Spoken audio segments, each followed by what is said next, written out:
ihsani wa dunya wa ala alihi wa sahbihi wasallam. Puji syukur kita panjatkan kehadirat Allah Subhanahu wa taala atas limpahan rahmat dan inayahnya pada kita semua. Tak lupa sholawat serta salam kita panjatkan kepada junjungan kita Nabi besar Nabi Muhammad sallallahu alaihi wasallam serta para keluarga dan juga para sahabatnya. Yang terhormat Bapak Kepala Sekolah serta Dewan Guru SDN Sukamana II yang saya hormati. Alhamdulillah pada hari ini kita bisa berkumpul dalam kegiatan sharing bersama, yaitu sharing budaya positif yang akan disajikan oleh Ibu Resti Astuti SPD selaku CGP Angkatan 3 tahun 2021. Baik hadirin yang saya hormati, sebelum memasuki acara ini, terlebih dahulu saya akan bacakan susunan acara pada pagi hari ini. Yang pertama yaitu pembukaan, yang kedua sambutan-sambutan, yang ketiga pemaparan materi tentang budaya positif, dan yang ketiga doa dan tutup. Untuk mempersingkat waktu, kita buka saja acara hari ini dengan pembacaan basmalah bersama-sama. Bismillahirrahmanirrahim. Kita lanjutkan pada acara yang kedua, yaitu sambutan-sambutan, yakni sambutan dari Bapak Kepala Sekolah kita, Bapak Dedi Martiana SPDSD. Kami persilakan.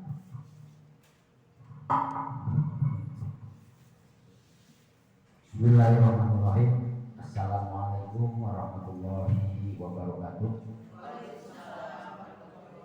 Alhamdulillahirabbil alamin wa bihi nasta'inu ala umuri dunya waddin wa ala alihi wa sahbihi ajmain amma ba'd.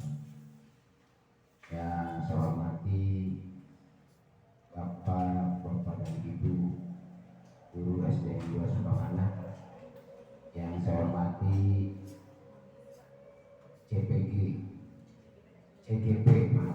CGP Angkatan ketiga tahun 2021, Ibu Resti Astuti SPD. Pertama-tama marilah kita panjatkan puji dan syukur kehadirat Allah Subhanahu wa taala. Sholawat serta salam mudah-mudahan tercurah kepada baginda kita Nabi besar Muhammad sallallahu alaihi wasallam.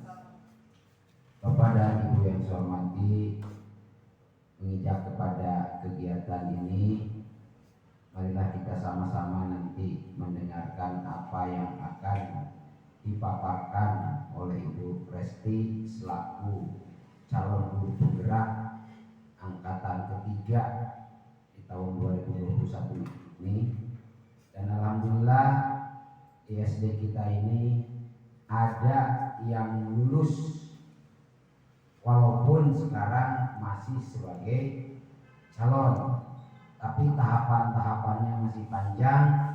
Ini adalah yang ketiga bulannya, berarti ada sisa waktu sekitar 6 bulan lagi ya. Kita doakan oleh kita semua bahwa Bu Resti mudah-mudahan lulus menjadi guru penggerak dan nanti beliau bisa menularkan ilmu-ilmunya demi memajukan pendidikan di Indonesia, khususnya di Kabupaten Sukabumi ya. Bapak dan Ibu, dalam acara sharing budaya positif ini nanti akan dipaparkan bagaimana yang disebut dengan budaya positif, kemudian kajian teoritisnya bagaimana ya, sumbernya dari mana dan tujuannya mau kemana, nanti kita akan dengarkan. Dan alhamdulillah pada saat ini ya, mungkin di Kecamatan Cisaat baru 5 SD yang mempunyai CGP, diantaranya di sekolah kita. Dan ibu dan bapak adalah pertama yang akan mengenal apa itu guru pembelajar atau guru penggerak ya. Nanti setelah gurunya mungkin sekolah kita akan jadi sekolah penggerak ya. Dan di Kecamatan Cisaat ini ada 8 SD yang ditunjuk menjadi sekolah penggerak, ya.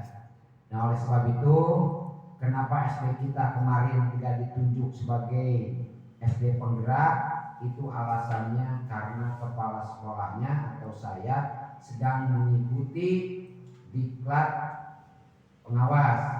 Jadi tidak boleh kalau ada calon pengawas mengikuti kepala sekolah penggerak, ya. Akhirnya di dalam list itu sebenarnya ada SD kita itu, ya. Cuman kebetulan di tahun ini saya memberanikan diri mencalonkan diri sebagai pengawas sekolah. Akhirnya SD kita diganti oleh SD yang lain. Dan mengenai sekolah penggerak pun itu ada batas usia, ya, batas usia. Kalau kepala sekolahnya 3 tahun menjelang pensiun itu tidak boleh, kecuali kepala sekolah itu dimutasi, diganti oleh kepala sekolah yang masa kerjanya masih lama, masih di atas 4 tahun. Jadi sebetulnya sekolah penggerak dan guru penggerak ini mempunyai kontrak selama 4 tahun. Nah, kalau Bu Resti lulus menjadi guru penggerak di SD Sukamana 2, maka dia tidak boleh pindah ke sekolah lain, ya. Dan jaminannya pun ke depan ini menjanjikan, karena pengangkatan kepala sekolah di tahun 2022 ini diambil dari guru penggerak, yaitu tidak mengenal guru penggerak PNS dan non PNS. Itu sudah keputusan dari Direktorat Jenderal Kementerian Pendidikan dan Kebudayaan Republik Indonesia, ya, dengan SK Mendiknas, ya, itu dituangkan dalam surat keputusan Menteri Pendidikan dan Kebudayaan Republik Indonesia. Baik Bapak dan Ibu yang saya hormati, dalam sharing ini mari kita simak dengan baik, dengan seksama apa yang nanti akan disampaikan oleh Ibu Resti. Mudah-mudahan ini menjadi bekal kita sebagai tenaga pendidik demi memajukan pendidikan di SDN Sukamana 2 ini. Dan saya titip pesan kepada semuanya, ya, kalau sudah mendengarkan maka itu harus menjadi implementasi kita sehari-hari, karena tugas kita adalah mengajar, mendidik, menilai, mengevaluasi, dan memberi bimbingan.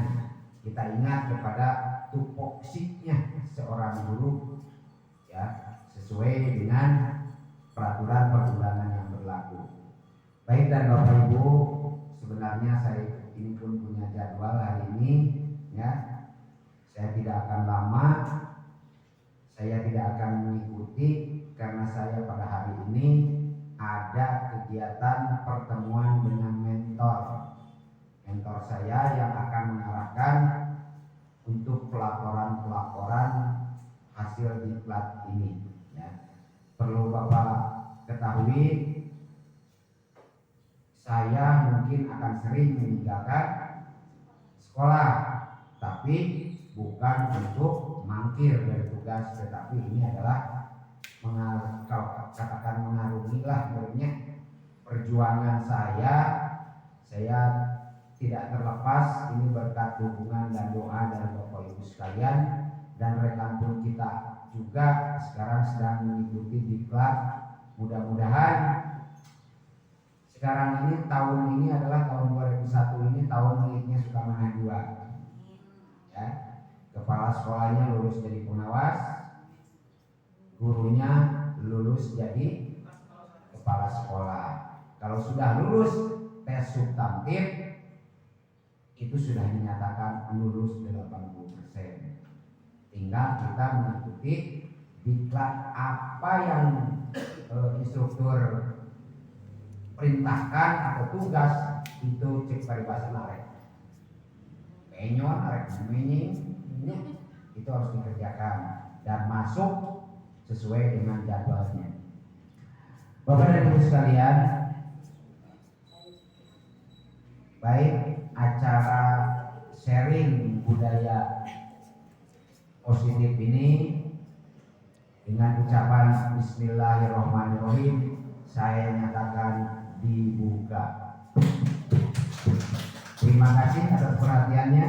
Wabillahi taufiq wal hidayah. Wassalamualaikum warahmatullahi wabarakatuh.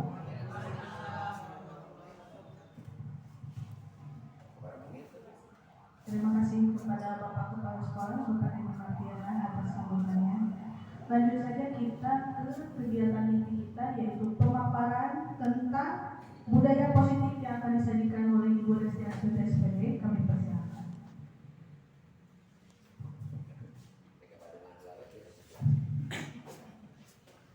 Bismillahirrahmanirrahim.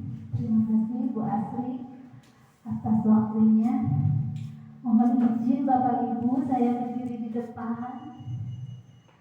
Assalamualaikum warahmatullahi wabarakatuh. Alhamdulillahirabbil alamin. Pada kesempatan ini kita semua bisa berkumpul di ruangan ini dalam rangka sharing budaya positif. Mohon maaf sebelumnya saya berdiri di sini bukan berarti saya akan menggurui Bapak Ibu semua, karena saya yakin, saya tahu bahwa pengalaman saya jauh lebih sedikit dibandingkan pengalaman dari Bapak Ibu semua. Ini mata-mata kita sharing saja ya Bapak Ibu atas tugas saya selama 3 bulan terakhir saya sudah melaksanakan pendidikan guru penggerak ini, di mana di akhir modul kami diberi tugas untuk menyampaikan kembali, baik itu ke rekan atau ke rekan sejawat ataupun ke guru-guru yang lain. Alhamdulillah pada kesempatan ini kita bisa berkumpul di sini untuk sharing budaya positif ini.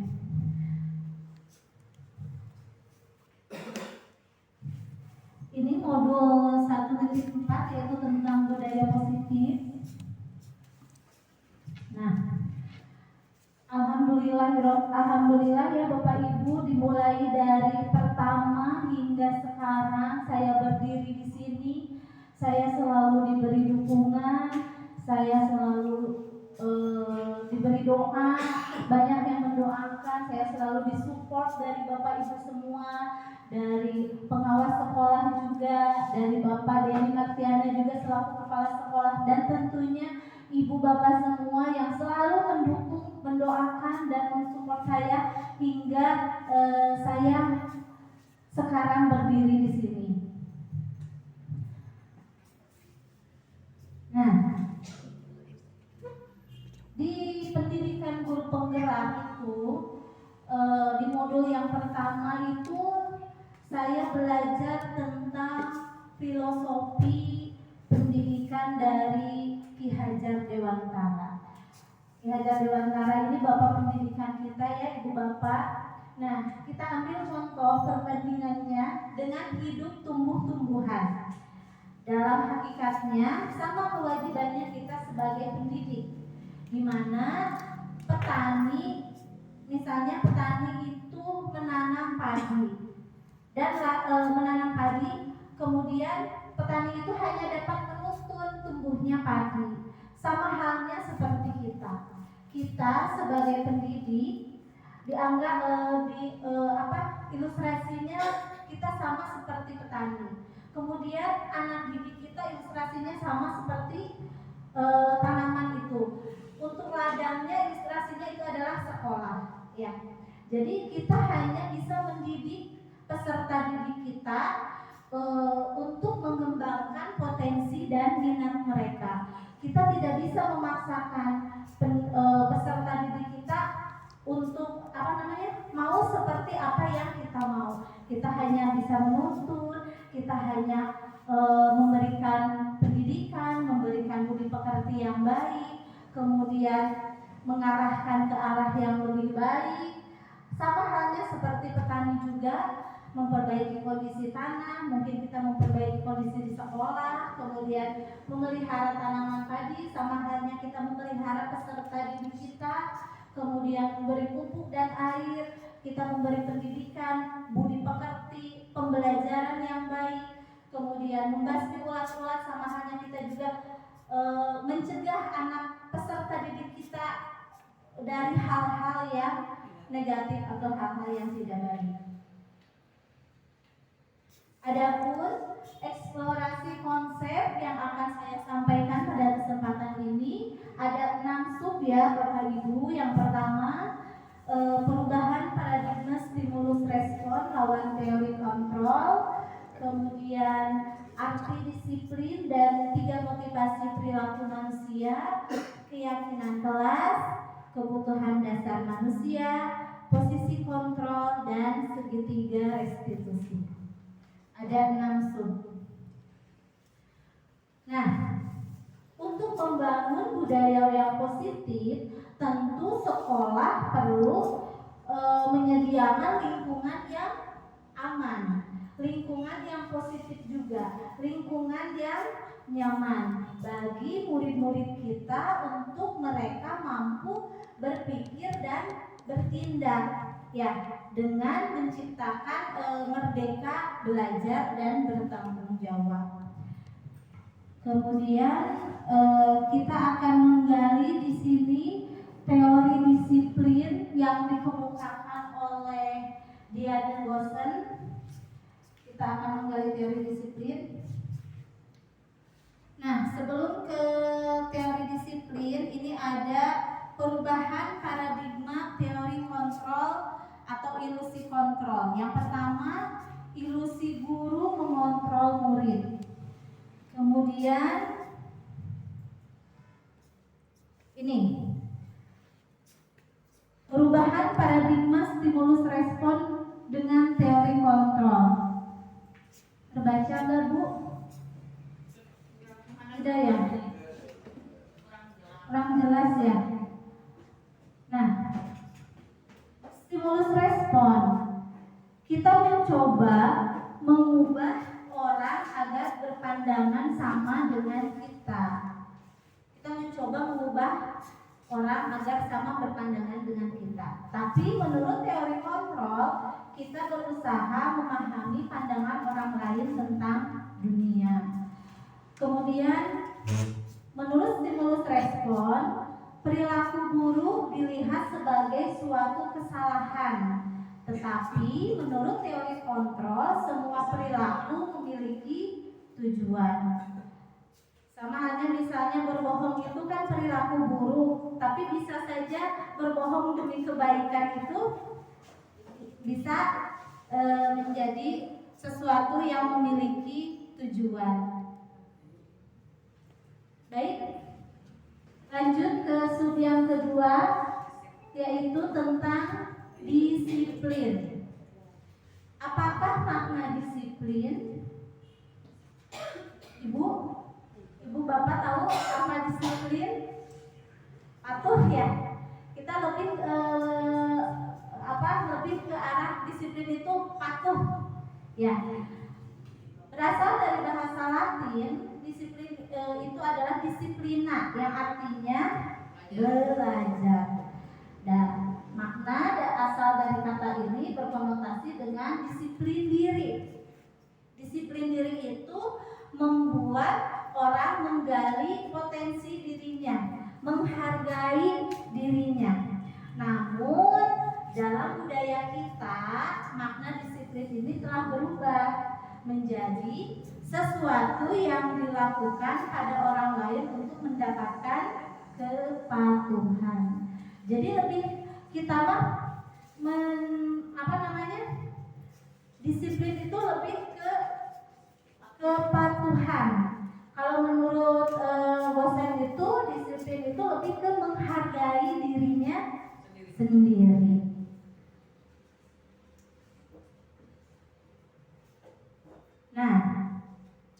Dari disiplin tadi lanjut ke teori motivasi perilaku manusia.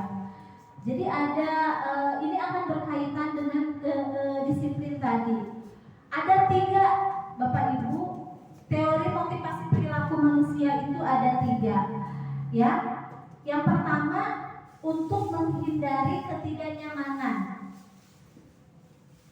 Anak bisa patuh atau misalnya begini, anak mau disiplin karena untuk menghindari ketidaknyamanan, karena takut kena hukuman.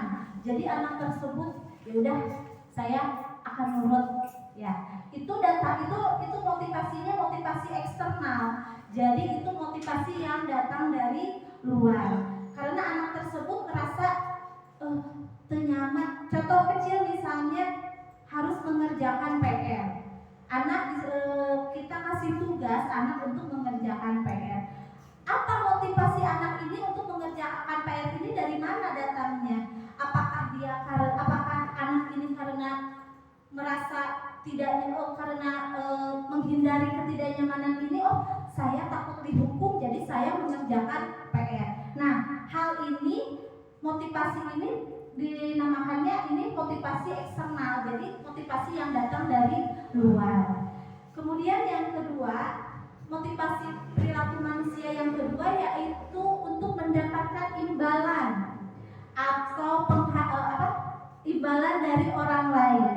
Misalnya, saya mau mengerjakan PR supaya dikasih uang sama mama misalnya, atau misalnya supaya sama bu guru dikasih reward atau penghargaan.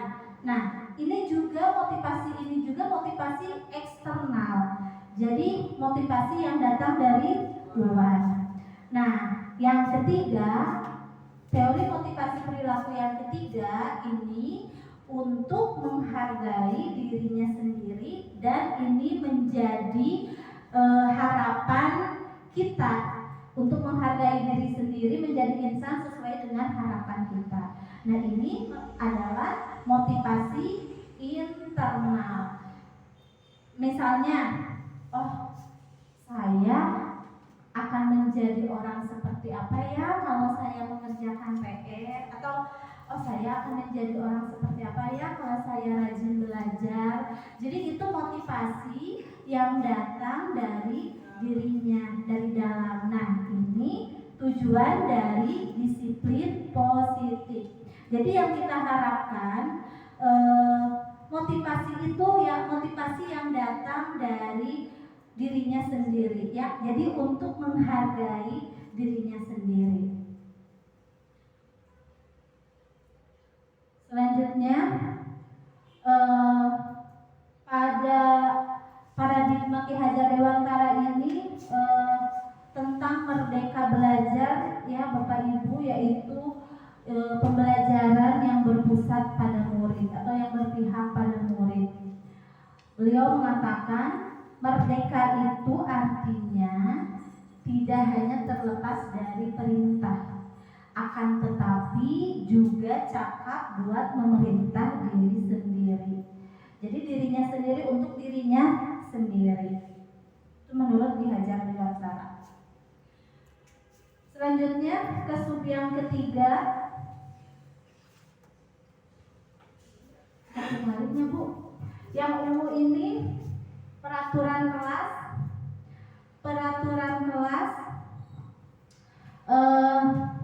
Tentu kita di kelas pasti ada yang namanya peraturan kelas. Misalnya apa Bu? Misalnya contohnya peraturan di kelas yang ibu sepakati di kelas, contohnya apa? Tidak boleh membuang sampah sembarangan. Ya, tidak boleh buang sampah sembarangan. Atau ya Bu, tidak boleh buang sampah sembarangan. Datang tepat waktu atau tidak boleh terlambat. Itu kan menjadi peraturan kelas. Nah, di sini nanti dari peraturan kelas nanti akan menjadi keyakinan kelas, kemudian akan menjadi lingkungan positif, dan akan menjadi budaya positif. Peraturan kelas, seperti tadi contohnya, tidak boleh membuang sampah sembarangan.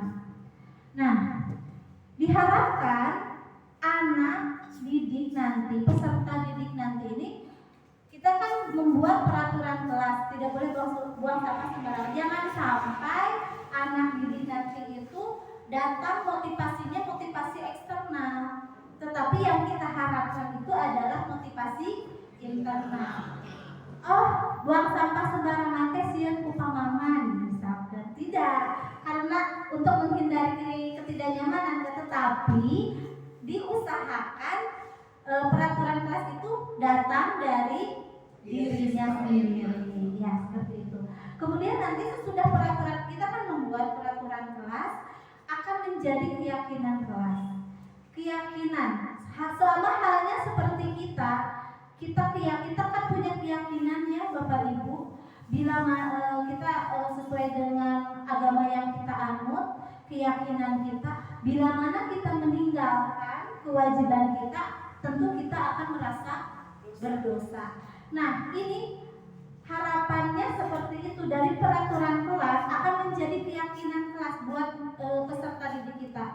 Jadi jangan karena buang sampah pada tempatnya itu, jangan karena takut sama ibu guru, jangan karena mau dikasih imbalan, tetapi diusahakan karena datang dari dirinya sendiri. Kalau sudah datang dari dirinya sendiri, tentu ini akan menjadi keyakinan mereka bahwa kalau kita itu harus membuang sampah pada tempatnya, kita itu tidak boleh membuang sampah sembarangan.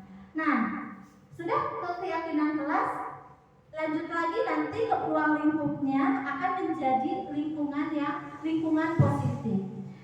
Dari kelas 1 misalnya keyakinan kelasnya, kemudian kelas 2, kelas 3 sampai kelas 6 itu akan menjadi lingkungan positif. Dan sesudah menjadi lingkungan positif ini akan lebih luas lagi, akan menjadi budaya positif. Iya, akan menjadi budaya positif tentunya. Yang kita harapkan budaya positif di sekolah kita yang lebih baik lagi.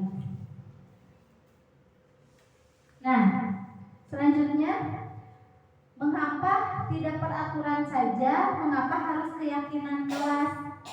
Nah, ada 3 pertanyaan di sini. Mengapa kita memiliki peraturan harus menggunakan helm bila mengendarai kendaraan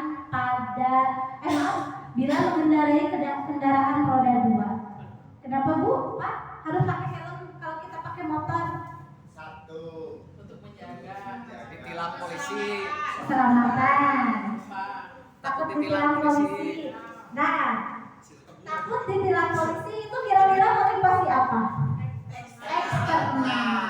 Itu karena untuk menghindari ketidaknyamanan. Yang kita harapkan keyakinan kelas ini maksudnya kenapa harus memakai helm? Untuk safety ya, untuk keselamatan kita. Berarti itu sudah menjadi keyakinan kelas, keyakinan sendiri. Sama halnya mengapa kita memiliki peraturan 3M, menggunakan masker, mencuci tangan, atau menjaga jarak, sama halnya seperti itu karena untuk keselamatan kita.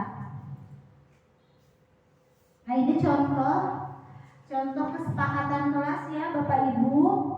Misalnya datang tepat waktu, mengucapkan salam, menjaga kebersihan sekolah, berdoa sebelum dan sesudah kegiatan, aktif dalam pembelajaran, tertib. Terus kami guru dan murid yang saling menyayangi, kami murid yang semangat belajar, kami murid yang peduli dengan teman-teman. Ini contoh dari kesepakatan kelas.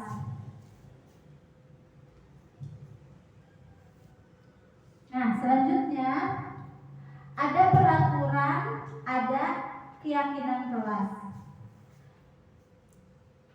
Selalu kembalikan buku ke tempatnya. Ini keyakinan kelasnya, rasa tanggung jawab. dilarang mengganggu orang lain. Keyakinan kelas yang diharapkannya menghormati orang lain dan diri sendiri. Kemudian hadir di sekolah 15 menit sebelum pembelajaran dimulai. Menghormati orang lain, komitmen pada tujuan. Dan yang lainnya ya Bu ya, ada tujuannya, keyakinan kelasnya.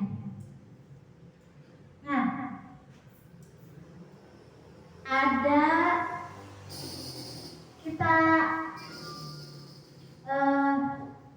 kita cari jawabannya Bapak Ibu. Ada tindakan guru,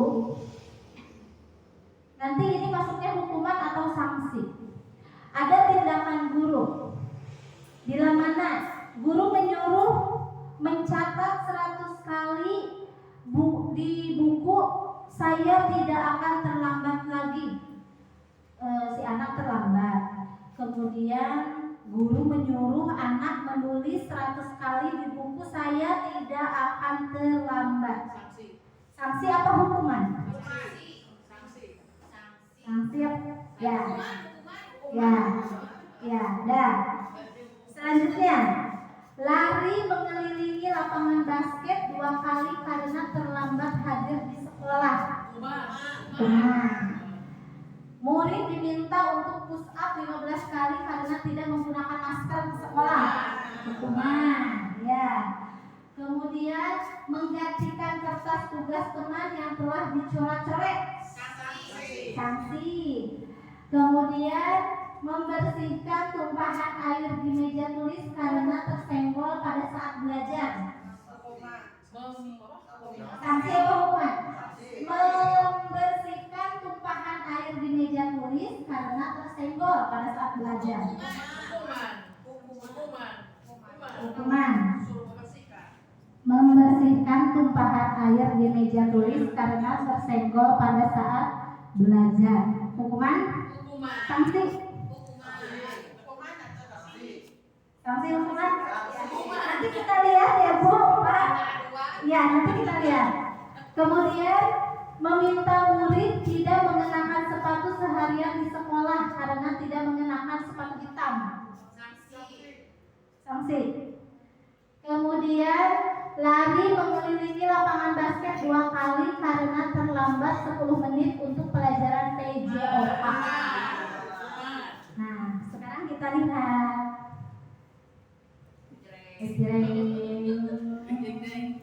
Ya, tadi yang mencatat itu termasuk hukuman. Lari mengelilingi basket hukuman, murid diminta push up hukuman, ini mengganti kertas dicoret-coret sanksi, ini sanksi. Kemudian yang murid tidak memakai sepatu hitam hukuman, lari ini sanksi. Jadi kita bisa tarik kesimpulannya. Jadi yang kalau ini kan Bu sanksi maksudnya kalau hukuman itu sudah ada peraturannya, itu bisa dikatakan hukuman. Seperti anak terlambat ke sekolah, kita kan peraturan kita bahwa anak tidak boleh terlambat ke sekolah. Kemudian yang ini mengelilingi lapang basket karena anak terlambat juga. Kemudian yang push up karena tidak mau memakai masker. Untuk yang ini menggunakan menggantikan kertas yang telah dicoret-coret, itu konsekuensinya karena sudah mencoret-coret kertas teman. Jadi konsekuensinya berarti harus mengganti. Sama halnya seperti membersihkan tumpahan air, itu kan tidak ada di peraturan. Jadi ini konsekuensi di bila mana ada teman yang misalnya kena tumpahan air atau apapun itu, berarti konsekuensinya dia harus mengganti. Untuk yang terakhir ini 10 menit untuk pelajaran PJOK. Ini kalau yang ini mungkin tergantung ke gurunya masing-masing, karena ini tidak ada mungkin di sini. Kenapa sanksi? Karena mungkin di sini tidak ada di peraturan sekolah itu. Ini tergantung ke guru mata pelajarannya masing-masing. Iya, seperti itu. Jadi itu masuknya ke sanksi atau konsekuensi. Nah ini Bu, perbedaan hukuman dengan sanksi ini kalau hukuman itu biasanya jadi anaknya membenci kedisiplinan.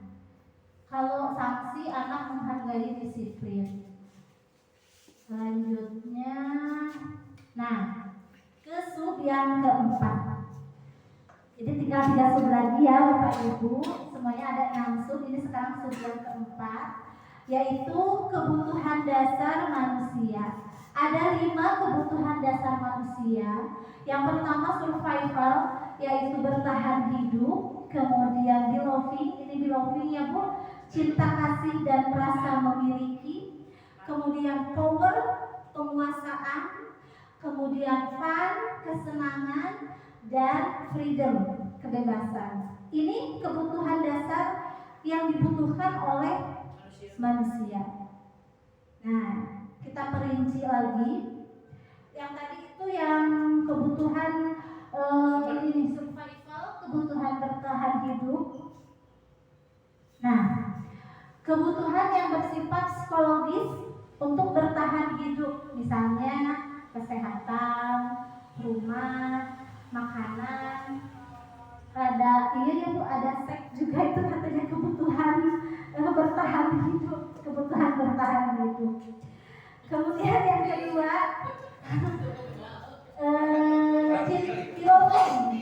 belonging, cinta dan kasih sayang, atau kebutuhan untuk diterima. Nah, kebutuhan ini kebutuhan untuk memberi dan menerima kasih sayang, dan kebutuhan untuk merasa menjadi bagian dari suatu kelompok. Iya. Kemudian yang ketiga, penguasaan atau power, kebutuhan pengakuan atas kemampuan. Nah, kebutuhan ini berhubungan dengan kekuatan untuk mencapai sesuatu, menjadi kompeten, menjadi terampil dan diakui prestasi dan keterampilannya.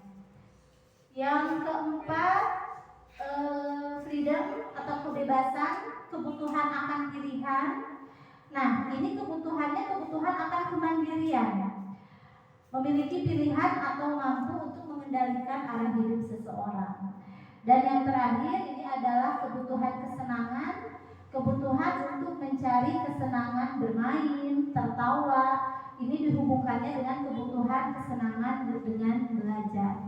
Nah, 5 kebutuhan dasar manusia ini tentu pasti akan ibu bapak temui di kelas.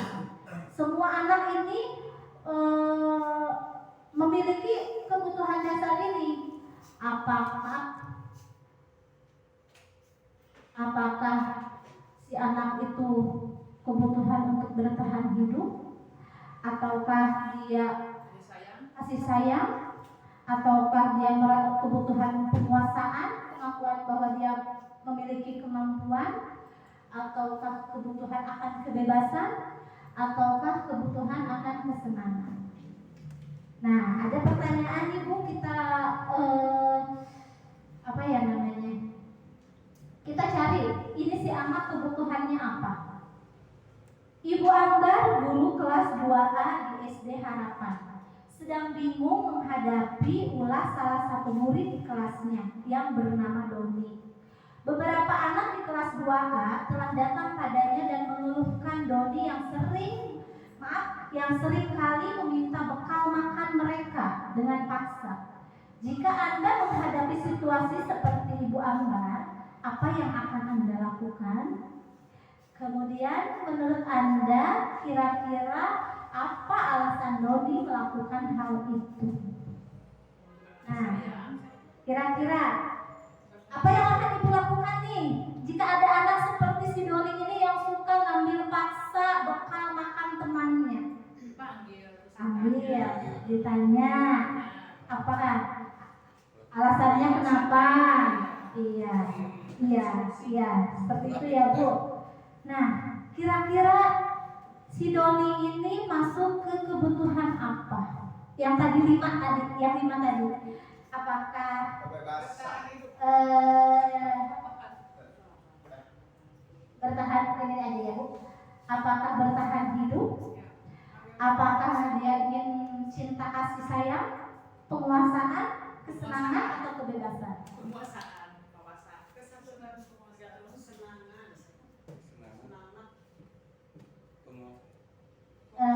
Si Doni kan selalu mengambil bekal makan secara paksa. Karena kurang kasih sayang.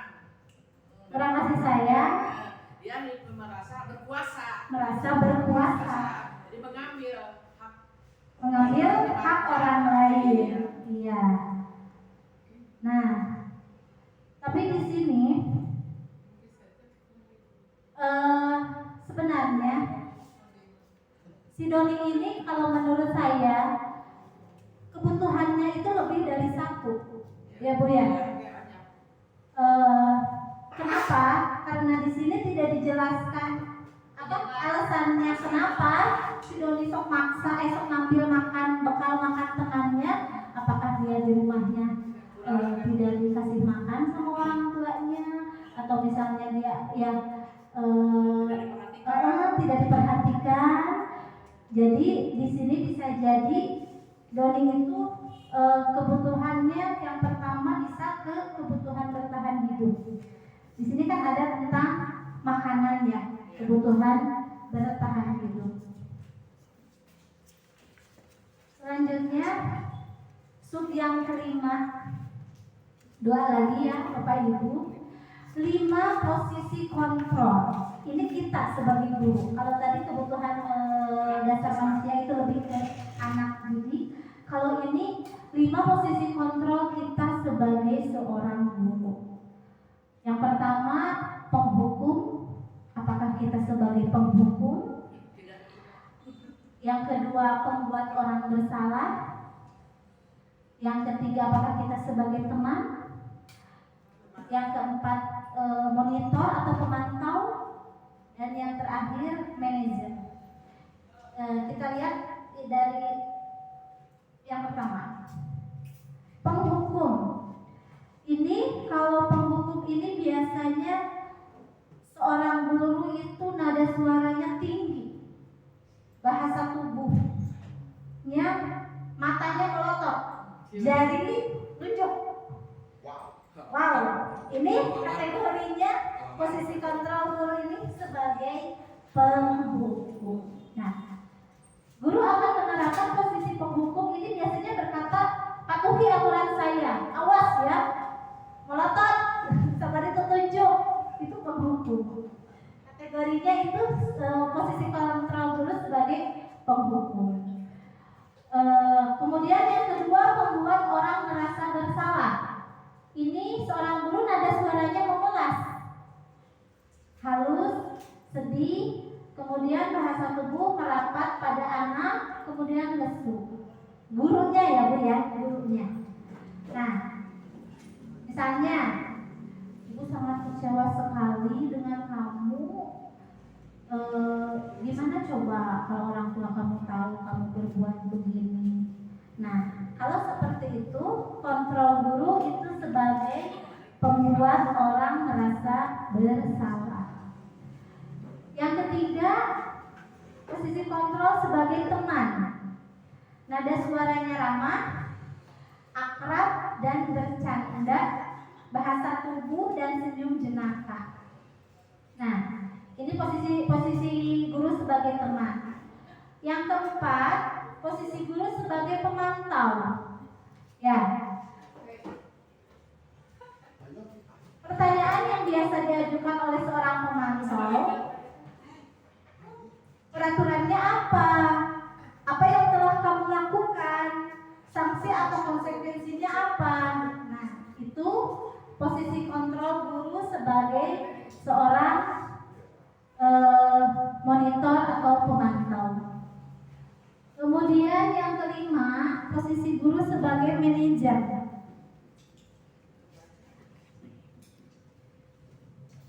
Nada suaranya tulus, bahasa tubuh tidak kaku, mendekat ke murid.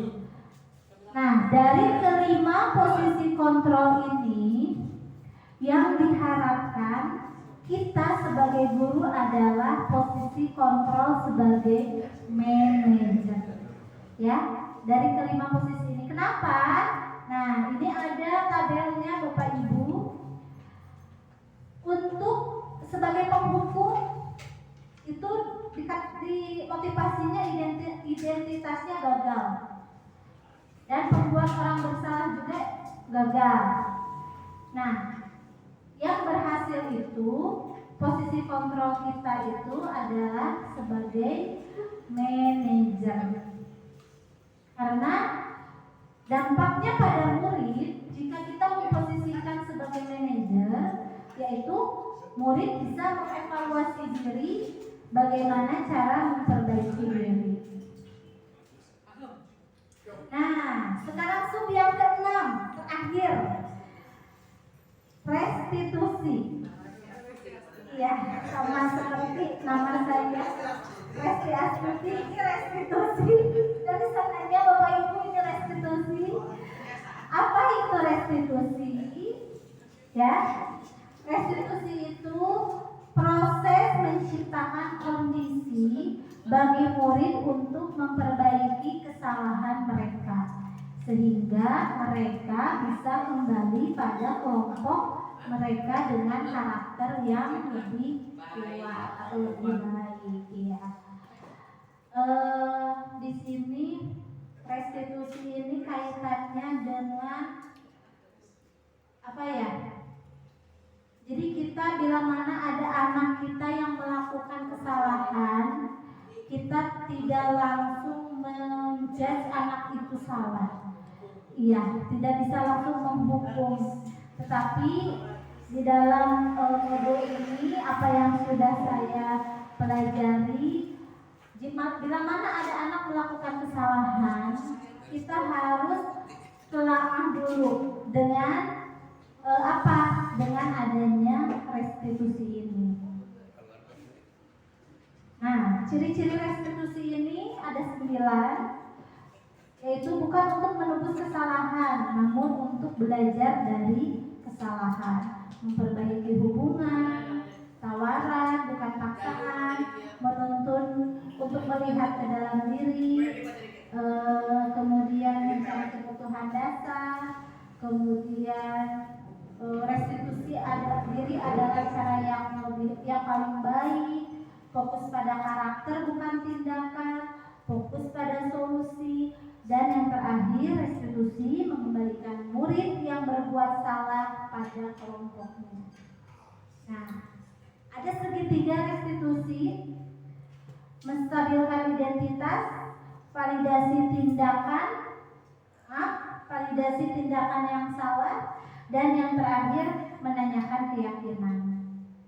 Nah, tahapan segitiga restitusi itu, jadi bila mana misalnya ada peserta didik yang melakukan kesalahan, kita tidak bisa langsung menyalahkan dia, tetapi menurut segitiga restitusi itu ada tahapannya. Pertama, menstabilkan identitas. Mungkin ini ditanya ya Bu ya, setiap orang pasti pernah melakukan kesalahan. Iya, pasti. Kamu bukan satu-satunya yang pernah melakukan ini. Itu menstabilkan identitas, banyak. Kemudian yang kedua, validasi tindakan yang salah. Kita validasi tindakan yang salah peserta didik itu. Apa alasannya dia melakukan hal itu? Kemudian apakah ada cara yang lebih efektif untuk mendapatkan apa yang kamu butuhkan? Kemudian yang ketiga, menanyakan keyakinan. Nilai-nilai apa yang telah kita sepakati di kelas. Kemudian kamu ingin menjadi orang yang seperti apa? Nah, ini tahapan dari segitiga restitusi. Bukan Resti Astuti ya, restitusi. Dan habis gelap terbitlah terang. Terima kasih. Sekian Bapak Ibu, saya ucapkan terima kasih atas waktunya, pemaparannya. Mudah-mudahan ada sedikit manfaatnya ya Bapak Ibu. Hanya itu yang bisa saya sampaikan. Terima kasih. Wassalamualaikum warahmatullahi wabarakatuh.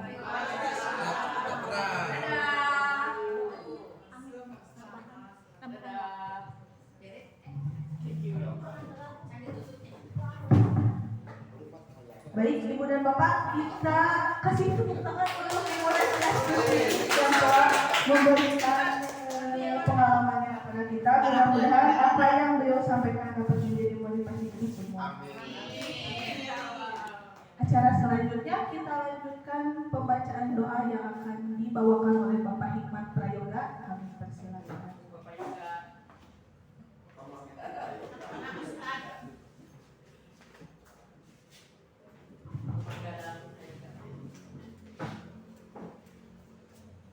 Assalamualaikum warahmatullahi wabarakatuh. Sebelum kita akhiri acara ini, mari kita sama-sama berdoa kepada Allah Subhanahu wa Ta'ala. Mudah-mudahan kumpulnya kita hari ini menjadi penyebab turunnya rahmat dan barakah dari Allah Subhanahu wa Ta'ala. Amin. Allahumma sholli ala sayyidina Muhammadin wa syafi'ina wa Muhammad wa barik wa sallim amin ya rabbal alamin. Bismillahirrahmanirrahim. Alhamdulillahi rabbil alamin. Hamdan syakirin. Hamdan yu'afi hamdan mazida ya rabbana lakal hamdu kama yanbaghi li jalali wajhikal karim wa 'azimi sultani. Allahumma sholli ala sayyidina Muhammad. Allahumma sholli ala sayyidina Muhammad. Allahumma sholli ala sayyidina Muhammad. Allahumma tawwi umurana wa sholli ajsadana wa nawwir qulubana wa thabbit imanana wa ahsin a'malana wa wasi' rizqana. Aqdi hawaijana fi dunya wa dunya wal akhirah. Rabbana hab lana min azwajina wa dhurriyyatina qurrata a'yunin waj'alna lil muttaqina imama. Rabbana atina fid dunya hasanah wa fil akhirati hasanah wa qina adzabannar. Subhana rabbika rabbil izzati amma yasifun wa salamun alal mursalin walhamdulillahi rabbil alamin. Amin. Assalamualaikum warahmatullahi wabarakatuh.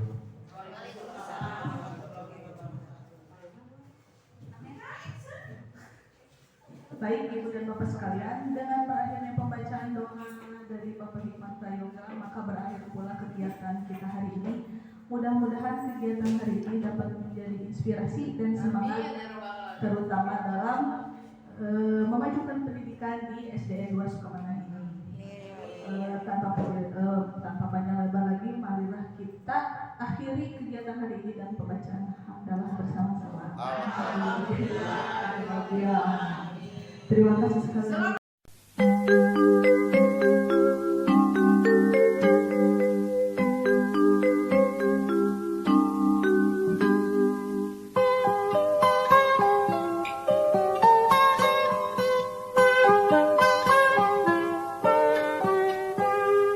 Pagiku cerahku, matahari bersinar, ku gendong tas merahku di pundak. Selamat pagi semua, ku nantikan dirimu di depan kelasmu, menantikan kami. Guruku tersayang, guru tercinta, tanpamu apa jadinya aku? Tak bisa baca tulis, mengerti banyak hal. Guruku, terima kasihku. Nyatanya diriku kadang buatmu marah, namun segala maaf kau berikan.